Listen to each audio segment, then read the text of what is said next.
Hello बच्चों, welcome again in trigonometry, हाइड्रोटेंस, linear equation and coordinate geometry.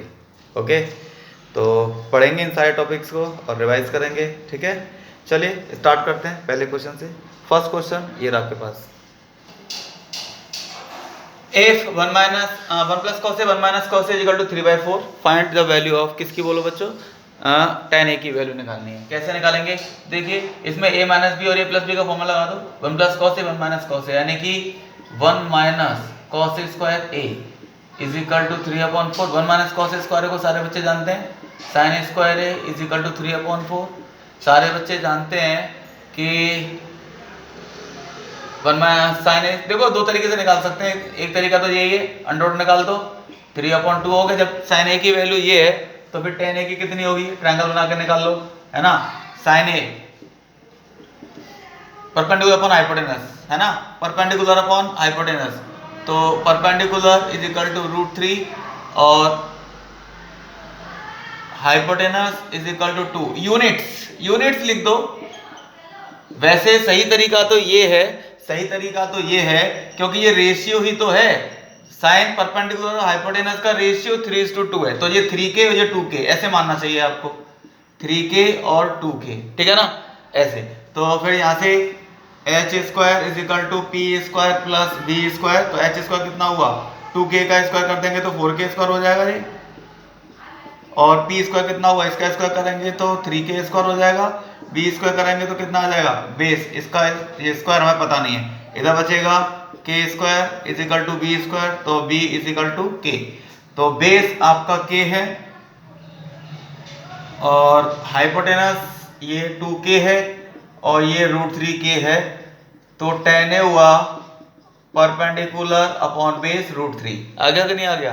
अगर आप चाहते तो यहाँ से ही निकाल सकते थे इसको, इसी जगह से कैसे निकालते, 1 minus 3/4 is equal to cos square A, 1/4 is equal to cos square A, तो 4 is equal to sec square A, है ना, 4 is equal to sec square A. अब 1 plus tan square A, 1 plus tan square A is equal to sec square A होता है, तो 1 plus tan square A is equal to 4, इसको इधर भेज देंगे 3 बचेगा, तो tan A is equal to कितना आ जाएगा √3।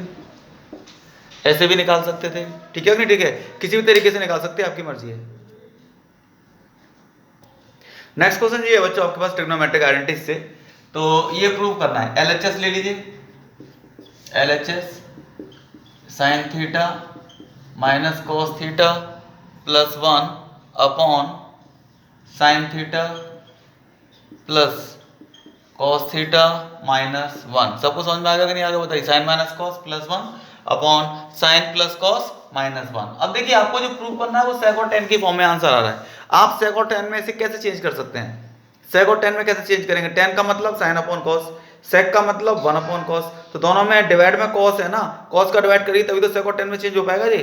तो इसमें लिख देंगे डिवाइड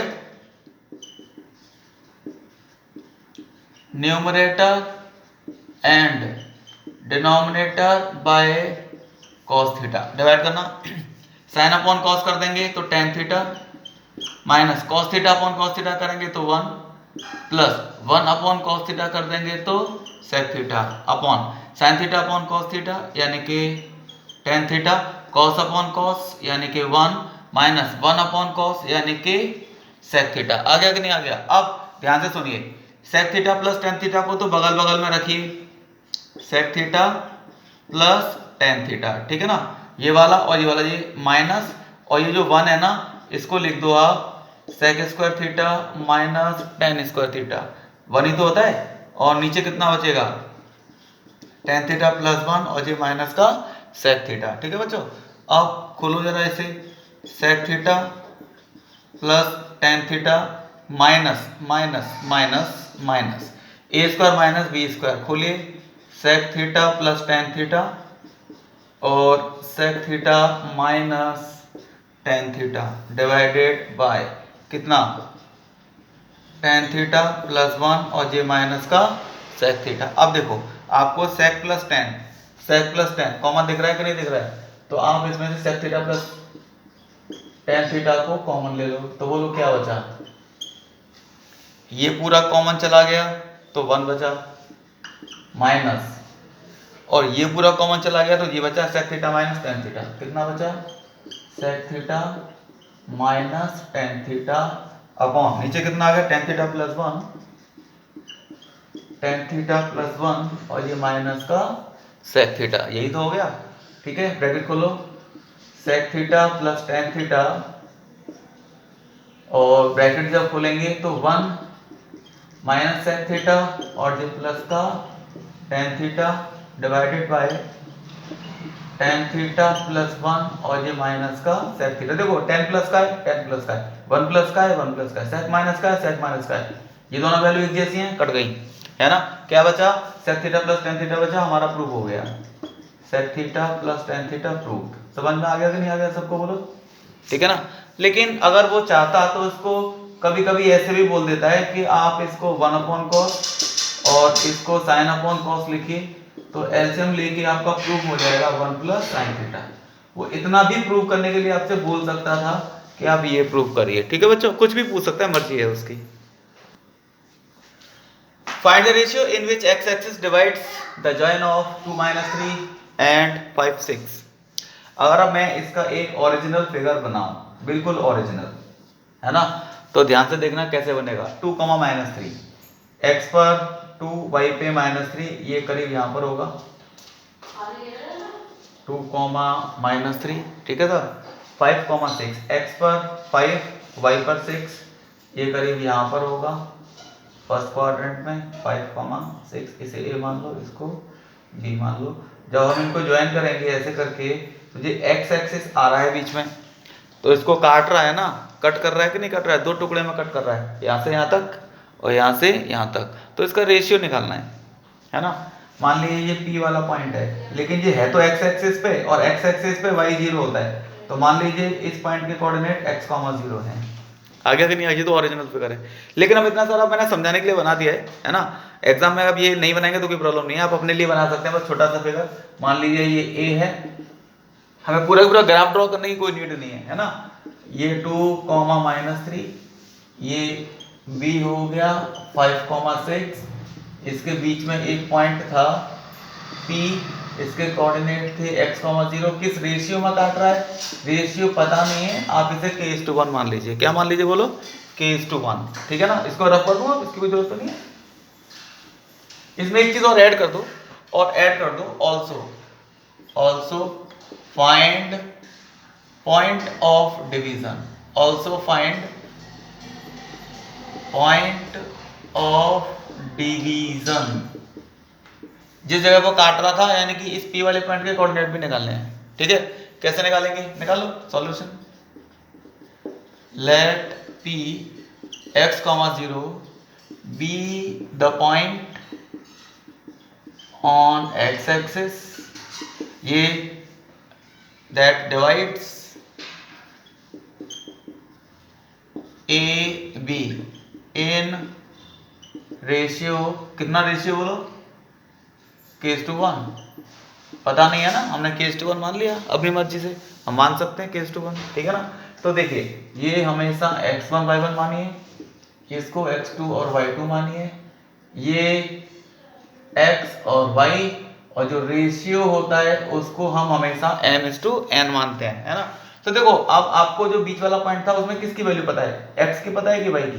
x के प्लेस पर तो x ही लिखा, वो पता नहीं है। y की वैल्यू पता है, वो 0 है। तो जो वैल्यू पता है वो वाला फॉर्मूला लगा लो, जो वैल्यू आप जानते हैं। y का फॉर्मूला जानते हैं, तो y का फॉर्मूला कितना लिखेंगे? y my2 plus ny1 upon m plus n,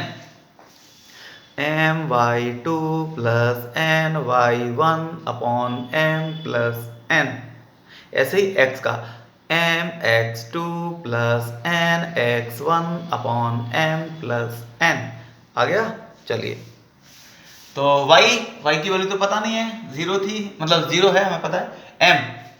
m के प्लेस पर कितना? k, y2 कितना? 6 प्लस n, x1 कितना?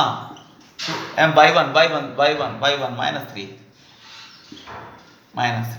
my2 प्लस, देखो दोबारा से, my2 plus ny1 upon m plus n, यानी कि k+1। क्रॉस मल्टीप्लाई करेंगे 0 में चला जाएगा, 6k minus 3 then k is equal to 1/2। तो रेशियो कितना आ गया बोलो, 1:2 रेशियो आ गया।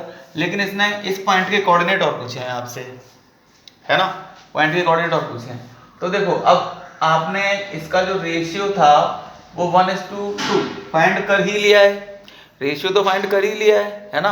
आप सीधे सीधे ये वाला फॉर्मूला लगा दो। अब ये x की वैल्यू नहीं पता ना, तो x का फॉर्मूला लगाइए, कितना था mx2 plus mx1 upon m plus n, है ना। x की वैल्यू x, m कितना था k, x2 कितना है 5, n देखो mx2, अरे यार इधर देखो ये m और ये m, ये है ना, mx2 plus n x1 upon m plus n यानी कि 1+2, ठीक है बच्चों। तो अब ये कितना आ जाएगा बोलो, 6 तो जे हो गए, 4 जे हो गए, अपॉन 3 हो गए, तो x इज इक्वल टू 10/3। तो p पॉइंट के कोऑर्डिनेट होंगे 10/3, 0। आ गया कि नहीं आ गया सबको, ओके। 5 1 जा 5, 5 1 जा 5, 2 2 जा 4 अपॉन 3, 4 9 9 3 आ जाएगा, ठीक है बेटा, 3 आ जाएगा। तो ये हो जाएगा 3,0, ठीक है, 3,0 वो ऐड करके लिख दिया मैंने, मल्टीप्लाई करना था। Find the value of k for infinite number of solutions. Question है आपके सामने, ये रहा, find k for infinite number of solutions x। तो देखिए इस इक्वेशन को जरा सही तरीके से लिखिए, 2x + 3y - 7 = 0। स्टैंडर्ड फॉर्म होती है ना ax + by + c = 0, तो उस फॉर्म में लिखना होता है। ऐसे ही इसको लिखिए, क्या लिखेंगे बोलो, k - 1x k + 2y - 3k = 0। अब देखिए फॉर इनफाइनाइट सॉल्यूशंस, देखिए कभी कभी वो इनफाइनाइट सॉल्यूशन को डिपेंडेंट भी बोल देता है ना, डिपेंडेंट या कोइंसिडेंट लाइंस, एक ऊपर एक, ओवरलैपिंग लाइंस, आगे नहीं आ गया। तो इन सारी चीज़ों को याद रखना, डिपेंडेंट का मतलब भी वो इनफाइनाइट सॉल्यूशन की कंडीशन ही लगानी है ना। तो क्या लिखेंगे बोलो, a1/a2 b1/b2 c1/c2। तो a1/a2 b1/b2 c1/c2, यही हो गया। माइनस से माइनस को कट कर सकते हैं। अब आप इन दोनों को लेके सॉल्व कर लो, k - 1 3/k+2 क्रॉस मल्टीप्लाई कर देंगे, ये हो जाएगा 3k - 3 और 2k+4। तो इधर बचेगा k और इधर कितना आ जाएगा 7। आ गया कि नहीं आ गया। अब हमने इन दोनों को सॉल्व कर लिया, ये वाला स्टेप रह गया है, इसको और सॉल्व करना है। अब आप इसको इसके साथ करो या इसको इसके साथ करो, ये आपकी मर्जी है, बट करना जरूर पड़ेगा। बट आप ये नहीं कह सकते कि बिना करे सर मेरी k की वैल्यू निकालनी थी 7 आ तो गई, बहुत है, नहीं, आपको पूरी वैल्यू निकालनी पड़ेगी, मतलब तीनों स्टेप्स को यूज करना पड़ेगा, क्योंकि इनफाइनाइट सॉल्यूशन के लिए इन तीनों को इक्वल होना चाहिए। अभी आपने केवल इन दोनों को इक्वल करा है, ये तो इक्वल हुआ ही नहीं है, और जब तक ये इक्वल नहीं होगा तब तक इनफाइनाइट सॉल्यूशन नहीं होंगे। आ गया कि नहीं आ गया, तो इसको सॉल्व करना पड़ेगा। तो क्या लिखेंगे बोलिए, क्या लिखेंगे बोलिए, किस किस, इन दोनों को ही कर लो, इसके साथ या फिर इसको इसके साथ, किसी के साथ भी कर सकते हैं। तो this is 3/k+2 = 7/3k, cross multiply करिए, 9k = 7k+2। तो इसको उठा के इधर भेज देंगे, कितना आ जाएगा, कितना आ जाएगा, अरे यार 7k+14 हुआ जी, 14। अब जी कितना बचा बताइए, 2k = 14 देन k = 7, ठीक है ना। अब आपने दोनों तरफ से k की वैल्यू निकाली, k 7 आया, है ना, तो हेंस k = 7 हमारा फाइनल आंसर आ गया, ठीक है। इस क्वेश्चन में आया नहीं है, वैसे ही आपको बता रहा हूं। अगर सपोज यहाँ पर क्रॉस मल्टीप्लाई करके क्वाड्रेटिक इक्वेशन बन जाती, यहाँ भी के होता, यहाँ भी के होता, क्वाड्रेटिक बन जाती, दो आंसर आते 0 और 6। अब मान लो यहाँ भी के होता, क्रॉस मल्टीप्लाई करके क्वाड्रेटिक बन जाती, यहाँ भी आंसर आते 6 और -6। तो फिर कॉमन सॉल्यूशन लिखते, 0 और 6 है, 6 और -6 है, तो उसको छोड़ो, 6 को याद रखिए, तो फिर आपका फाइनल आंसर 6 माना जाता। क्योंकि अगर मैं 0 मानूंगा तो ये दोनों इक्वल हो पाएंगे लेकिन जे इक्वल नहीं हो पाएगा, -6 मानूंगा तो ये दोनों इक्वल हो पाएंगे लेकिन जे तीसरा वाला नहीं हो पाएगा, 6 लिखूंगा तो ये दोनों भी हो जाएंगे, ये दोनों भी हो जाएंगे, मतलब तीनों हो जाएंगे, मतलब इनफाइनाइट सॉल्यूशन सही हो जाएगा। तो इसीलिए कॉमन सॉल्यूशन लिखना पड़ता है, 6 आपका आंसर आता है। ठीक है बेटा, ये एक क्वेश्चन है, what should be added to this so that 3 is a zero of the polynomial. मतलब इसमें क्या ऐड कर दूं, अभी ये 3 इसका जीरो नहीं है, अभी 3 इसका जीरो नहीं है, ये कह रहा है कि मैं क्या ऐड कर दूं कि 3 इसका जीरो बन जाए, है ना। ये कैसे करेंगे, इसमें क्या ऐड किया जाए कि 3 इसका जीरो बन जाए। मान लीजिए के ऐड किया जाए, तो लेट के शुड बी एडेड, मान लीजिए के ऐड किया जाए, then 3 becomes zero of F X is equal to किसका, X square minus 5x plus K plus 4, यही तो हुआ। अरे जब आप इसमें k प्लस कर देंगे तो फिर तो 3 इसका जीरो बन जाएगा ना, 3 जीरो बन जाएगा ना, तो इसका मतलब x के प्लेस पर 3 लिखने से जीरो आंसर आएगा, क्योंकि 3 इसका एक जीरो है, 3 इसका एक जीरो है ना, तो x के प्लेस पर 3 लिखने से जीरो आंसर आएगा ना। तो 3 लिखिए, 3 का स्क्वायर माइनस का 5, 3 के प्लस 4 इज इक्वल टू 0, जे कितना हुआ 9, जे कितना हुआ 15, जे कितना हुआ के प्लस 4 0, है ना, 9 और 4 13, और ये -2 तो k इज इक्वल टू 2। आ गया कि नहीं आ गया, 2 हमें प्लस करना चाहिए। सबको समझ में आ गया ना बेटा, अच्छा क्वेश्चन है। अच्छा देखिए जरा, ये भी एक क्वेश्चन है, प्रूव करना है ना, ट्रिग्नोमेट्रिक आइडेंटिटी से। तो आप जरा इसकी LHS लेके सॉल्व करना स्टार्ट करो। cos square theta upon 1 minus tan theta को मैं sin theta upon cos theta लिख देता हूँ, है ना, प्लस इसको लिख देता हूँ sin square theta upon 1 minus cos theta upon sin theta. LCM लो जरा, cos square theta upon LCM लेंगे तो कितना आएगा बोलो, cos theta minus sine theta upon cos theta, plus ये कितना आ जाएगा बोलो, sine square theta upon sine theta minus cos theta upon sine theta, यही हो जाएगा। इसको ऊपर कर दो तो कितना हो जाएगा, cos cube theta upon cos theta minus sine theta, इसको ऊपर भेज दो तो कितना हो जाएगा, sign cube theta upon sine theta minus cos theta आएगा ना, sign theta minus cos theta तो आएगा। अगर मैं इसमें से माइनस साइन को बाहर निकाल दूं तो साइन उल्टे हो जाएंगे, cos प्लस का हो जाएगा और साइन माइनस का हो जाएगा। ये तो दादा के मल्टीप्लाई हो गया, माइनस को बाहर लगा, इस प्लस को हटा के साइन चेंज कर दिया, माइनस कर दिया, तो ये उल्टे हो गए, cos प्लस का हो गया, साइन माइनस का हो गया। अरे माइनस बाहर निकालने से साइन चेंज हो जाती है ना, नर्सरी क्लास वाली मैडम ने सिखाया था कि नहीं सिखाया था, अरे सिखाया था ना। आइए अब इसका एलसीएम लेंगे आप, cos थीटा तो कितना बचेगा आपके पास, क्या आएगा बताइए, ये आएगा cos cube theta minus sign cube theta upon cos theta और ये माइनस का साइन थीटा। ठीक है बच्चों, अब आप एक काम करिए, इसमें ए क्यूब माइनस बी क्यूब का फॉर्मूला लगाओ, ए क्यूब माइनस बी क्यूब क्या आएगा, एक ब्रैकेट में तो ए माइनस बी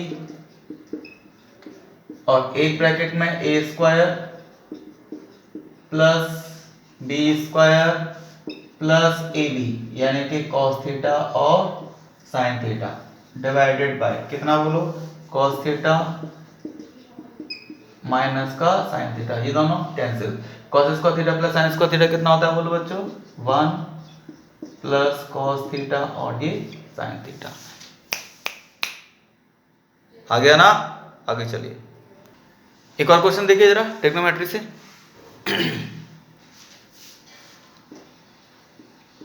क्वेश्चन में दिया है cos theta plus sin theta = √2 cos theta, so that cos theta minus sin theta = √2 sin theta. आ गया कि नहीं आ गया, तो एक काम करिए, जो आपको दिया हुआ है उसी को सॉल्व करना स्टार्ट करो।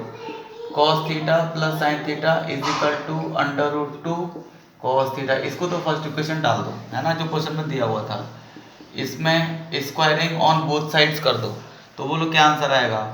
ये आएगा cos theta plus sine theta का होल स्क्वायर और अंडर रूट 2 cos थीटा का होल स्क्वायर। खोलिए जरा, a plus B whole square, this is cos square theta plus sine square theta plus 2 cos theta sine theta is equal to 2 cos square theta. इन दोनों को उधर भेज दो, तो यहाँ बचेगा 2 cos theta sine theta is equal to 2 cos square theta minus cos square theta और माइनस साइन स्क्वायर थीटा, है ना। 2 cos theta sine theta, cos square theta minus cos square theta, this is cos square theta minus sine square theta. और इसको भी अगर हम चाहें तो cos theta plus sine theta और cos theta minus sine theta लिख सकते हैं। तो 2 cos थीटा और साइन थीटा इक्वल्स टू, हमें क्वेश्चन में इसकी वैल्यू पता है, देखो ये रही cos theta plus sine theta equal to कितना बोलो बच्चों, अंडर रूट 2 cos थीटा। अब क्या चीज़ रह गई हमारे पास, cos theta minus sine theta. इसकी जब वैल्यू निकालेंगे ये नीचे डिवाइड में चला जाएगा, डिवाइड में चला जाएगा ना, तो ये आ जाएगा 2 cos theta sine theta divided by under root 2 cos theta. cos से cos कट जाएगा, इससे कट जाएगा 2 टाइम्स, तो ये आ जाएगी आपके पास cos theta minus sine theta की वैल्यू बोलो कितनी आ गई, अंडर रूट 2 cos थीटा आ गई। अंडर रूट 2 cos थीटा बचेगा ना, और ये कितना बचेगा बोलो बेटा, cos theta minus sine theta. ठीक है, ठीक है। Vertex of parallelogram are A12 B 4y C x, 6 and D 3, 5। आपको x, y की वैल्यू निकालनी है, ठीक है बेटा। कैसे निकालेंगे, तो देखो जरा, ये एक पैरेललोग्राम है हमारे पास, है ना। This is A12, this is B 4y, this is C x, 6 और दिस इज D 3, 5। ठीक है। अब क्योंकि ये पैरेललोग्राम है तो इसका मिड पॉइंट और इसका मिड पॉइंट हमेशा सेम होता है। यहाँ पर एक प्रॉपर्टी लिखेंगे आप, diagonals of a parallelogram bisects each other, bisects each other, एक दूसरे को बाइसेक्ट करते हैं। तो इसका मतलब ये हुआ कि mid point of AC is equal to mid point of BD। AC और BD का दोनों का मिड पॉइंट कैसा होगा, सेम होगा। तो mid point this implies that mid point of AC is equal to mid point of BD। AC का mid point कैसे निकालेंगे, x x वाले प्लस करके 2 का डिवाइड, y वाले प्लस करके 2 का डिवाइड, है ना। ऐसे ही इधर BD का मिड पॉइंट कैसे निकलेगा, x वाले प्लस करेंगे 2 का डिवाइड, y वाले प्लस करेंगे और 2 का डिवाइड। आ गया कि नहीं आ गया बताइए, ठीक है ना। तो ये कितना हो गया, x प्लस 1/2, 6 और 2 8/2 कर देंगे तो 4, ये कितना हो गया 7/2 और ये कितने हो गए 5 प्लस y/2। अब इनको कंपेयर करिए, पहले वाले को पहले वाले के साथ, तो ये हो जाएगा x plus 1/2 is equal to 7/2, 2 से 2 कट गया, x is equal to 6।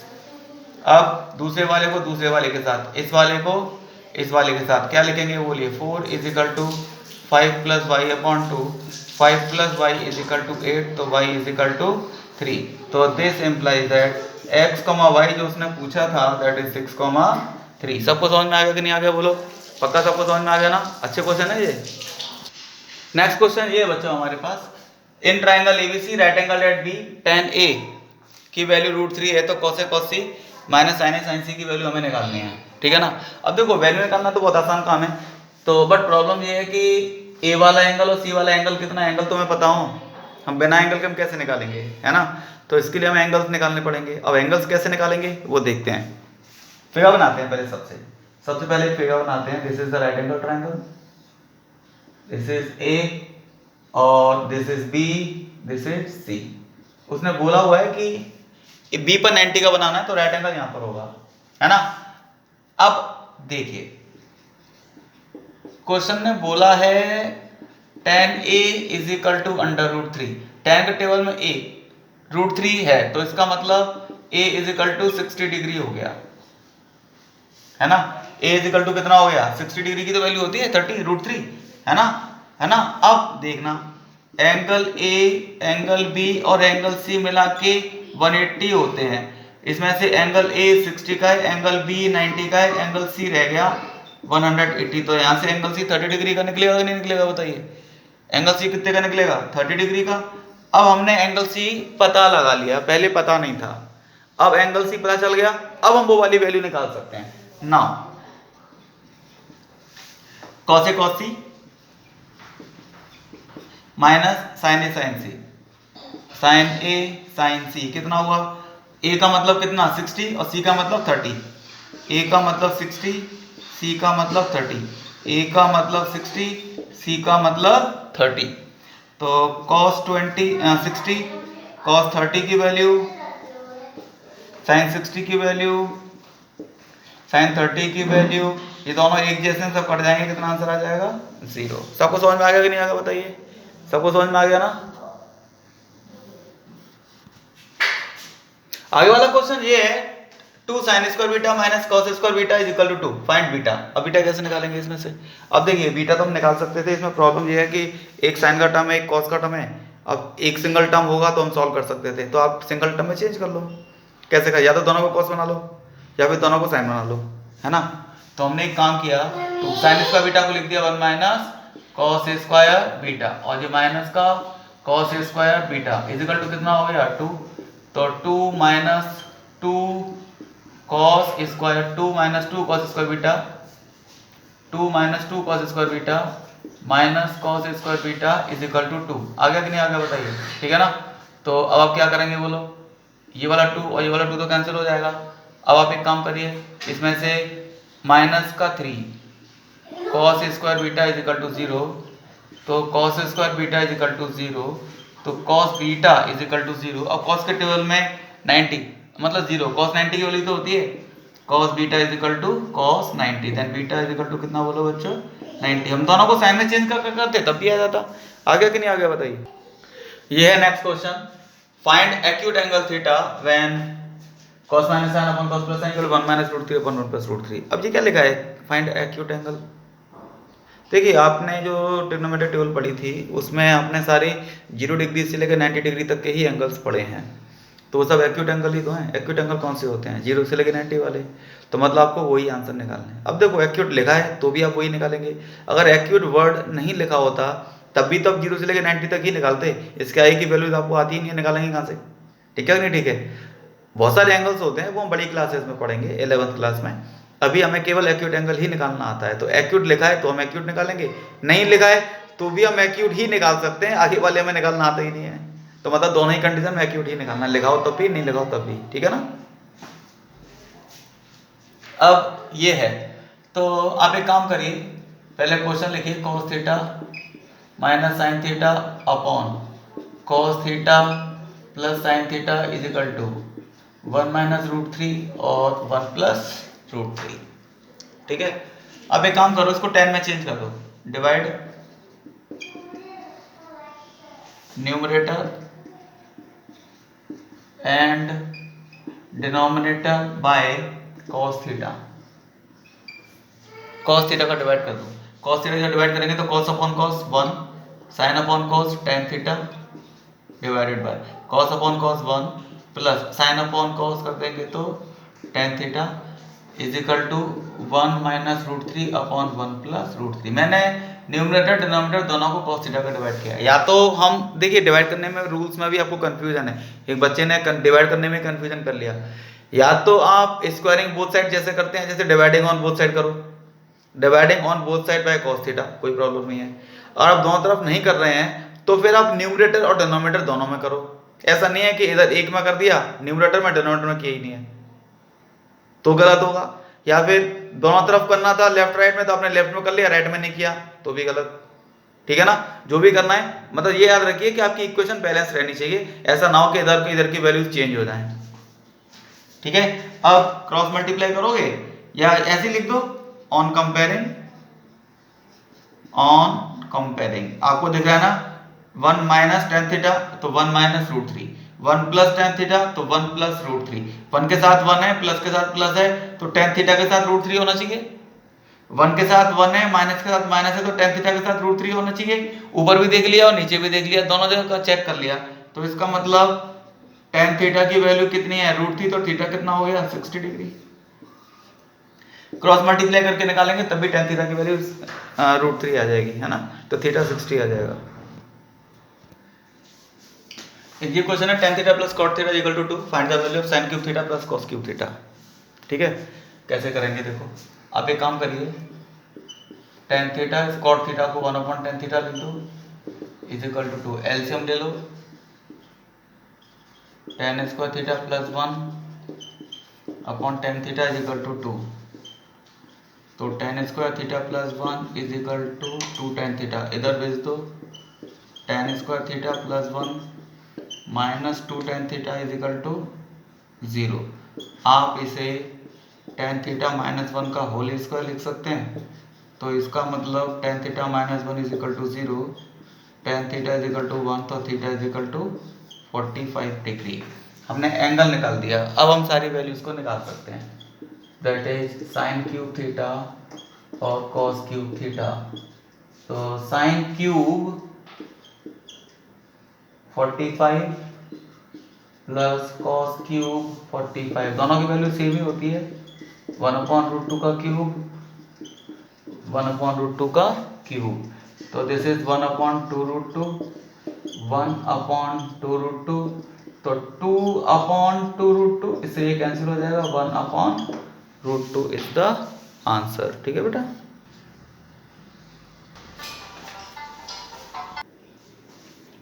Question है find a point on perpendicular bisector of the line segment joining the point this and this, how many such points are there.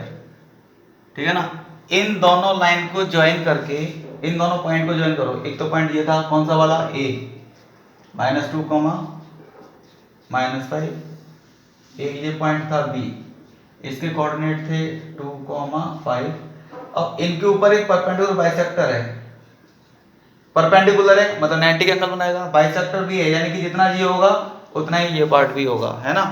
तो अब आपको ये पता लगाना है, इस लाइन के ऊपर कोई एक पॉइंट पता लगाओ, इसने बोला है ना find a point on perpendicular bisector, इसके ऊपर एक पॉइंट पता लगाओ कोई सा। आ गया कि नहीं आ गया। अब पूछ रहा है कि कितने सारे पॉइंट हो सकते हैं, ऐसे हजारों पॉइंट हो सकते हैं, इनफाइनाइट पॉइंट होंगे, एक यहाँ पर, यहाँ पर, यहाँ